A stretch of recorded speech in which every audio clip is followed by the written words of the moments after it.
we're talking a little bit more about social media and just what we share and how much we should share. We have an expert on now with us to talk about specifically, should CEOs share their personal beliefs and political perspectives on social media? We are chatting with Kris Ruby, the CEO of Ruby Media Group, a public relations and social media agency.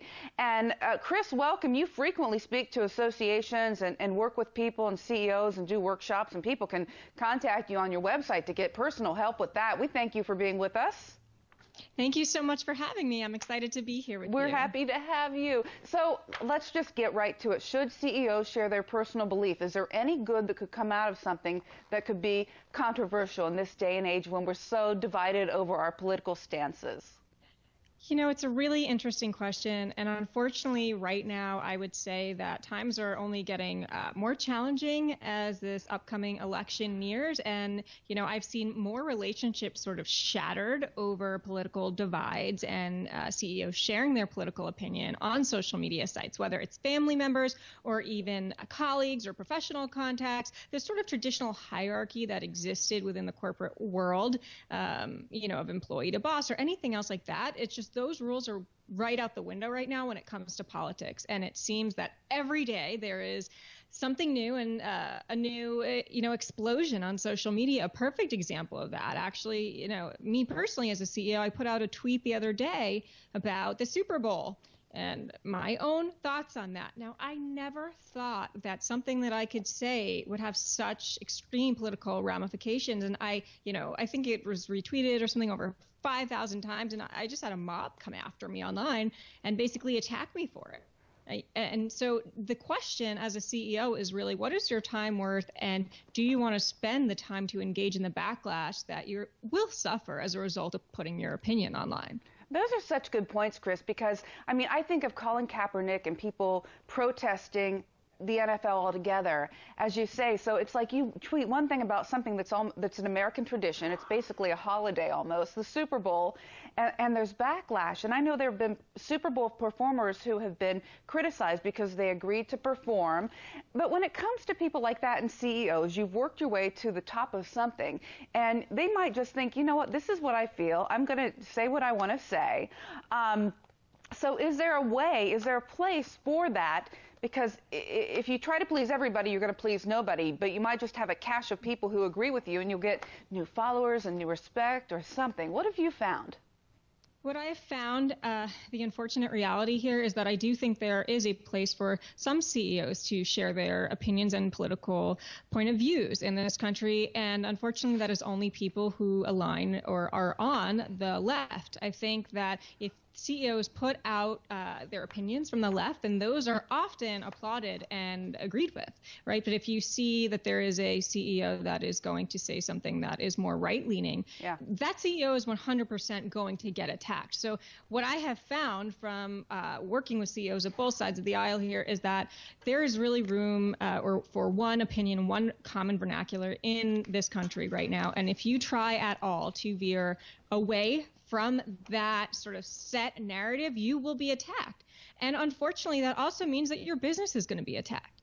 And CEOs have to really think about, you know, what price is this worth to me? And also for my own mental sanity, how much can I take of this? Because a CEO is thinking about running a business in addition to this firestorm just for putting out an opinion online.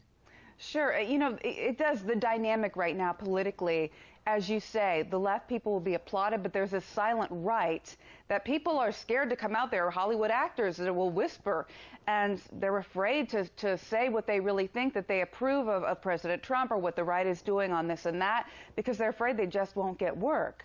So it's such an interesting time to be looking at this. Have you seen some worst case scenarios where CEOs have shared something and it's done a backlash? And Kris, if there is a backlash, should people apologize?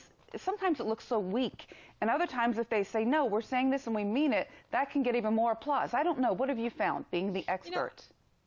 So I think, unfortunately, we have all of these CEOs who are not, have never really experienced a Twitter mob before. So they're in this unique position where unless you've experienced it, you have no idea what that's going to be like with your phone blowing up for, 24 to 48 hours. So I tend to agree with you that you end up apologizing for this crazy narrative that is so far off course from what you ever even meant. Sure. Right. And so I don't think that's strong brand positioning or brand messaging when we are, forced to make these apologies for messages that we were never even really putting out to begin with.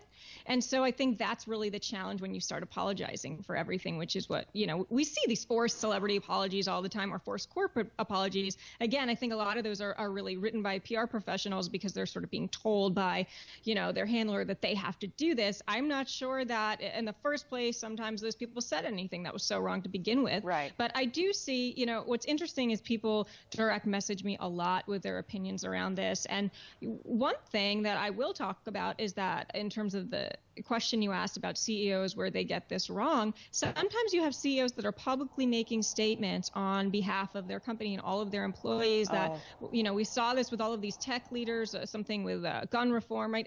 And these people are saying, wait a second, they're speaking for me, but I don't agree with them. Right. And so these employees don't know what to do because, they signed up for a job. They didn't think that this, politics was ever going to be part of that equation. And now the CEO is sort of saying, we all collectively feel this way. Well, no, they don't all collectively feel that way. That's impossible to collectively feel that way if you have more than one employee. So maybe they can get away with it. They say, this is my belief. This is my opinion. I don't speak to my employees. Something simple like that. Yeah. Well, which they're never going to say, right? Because if they're a good leader, they should, of course, be speaking to their employees and understanding. But not for their employees, I meant to say. Yeah, exactly. Kris Ruby is the CEO of Ruby Media Group. You can find her at her beautiful website, rubymediagroup.com. She is a columnist and covers social media, public relations, and tech trends. So, Kris, we have a couple more minutes. Just what is some of your best advice when it comes to, you talk about CEOs, they might be, they've instilled themselves in just a specific direction and they're experts in some capacities, but social media, sort of new to everybody. We're getting used to it. But what is some of your best, social media 101 advice for all of us? Sure. So I think my first tip is that if you are a CEO and you've decided that you do really want to put your opinions out there, you may want to sort of create targeted audiences where not everyone can see what it is that you want to say, so that you're limiting that risk and liability every time you're putting that opinion out there. So that would definitely be a first step.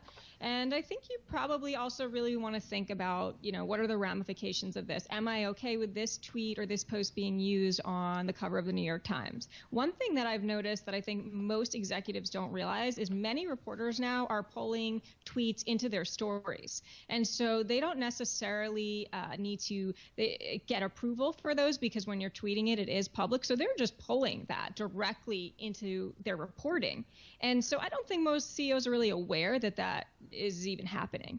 I can't tell you how many times personally, my tweets have ended up in stories and I thought, that's interesting. No one ever reached out to me about that. And, they're just embedding this tweet in there. And so I think CEOs should know that that is a risk every time you put something on Twitter.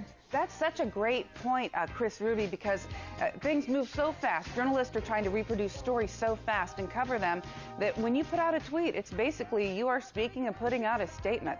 Okay, rubymediagroup.com is where you can find more from Kris. Hey, Kris, we so appreciate your insight, and I know it'll be helpful for so many. Thank you for being on America Trends. Thank you for having me.